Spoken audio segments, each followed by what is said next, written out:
devotion. Sai భక్తులు మనం చెప్పుకోవటము దానికి విరుద్ధమైనటువంటి ఒక ఆటలు ఆడుకోవటం అది చాలా మహాపాపం. To call ourselves as Sai devotees and do things which are contradictory to Sai, it's a sin. మేము రామ భక్తులము అని చెప్పుకోవటము రామనామాన్ని దుర్వినియోగం చేయటము. When we call ourselves as Rama's devotees, if we don't uphold his word, we are going to misuse the name of Rama. కనుక ఈ విధంగా కూడాను భక్తుల యందును విద్యార్థుల యందును ఒక విధమైనటువంటి పట్టుదల గట్టిగా ఉండాలి. Therefore, maybe the students or even the devotees, they should have firm determination.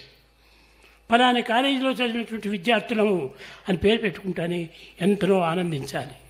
People, once they know that these are the students from Swami's college, people should be able to recognize you and feel happy. ఈనాటి పిల్లలందరూ కూడాను Tibetan షాప్కి వెళ్ళారు. Today our students went to Tibetan shops.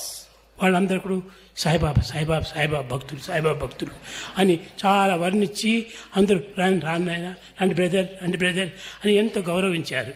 The Tibetans there, they recognized our students. These are Sai Baba devotees.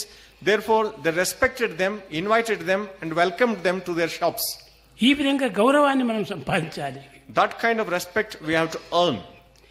గౌరవాన్ని సంపాదించినప్పుడే మానవునికి జీవితము సార్థకమవుతుంది. When man earns this kind of honor, his life finds fulfillment.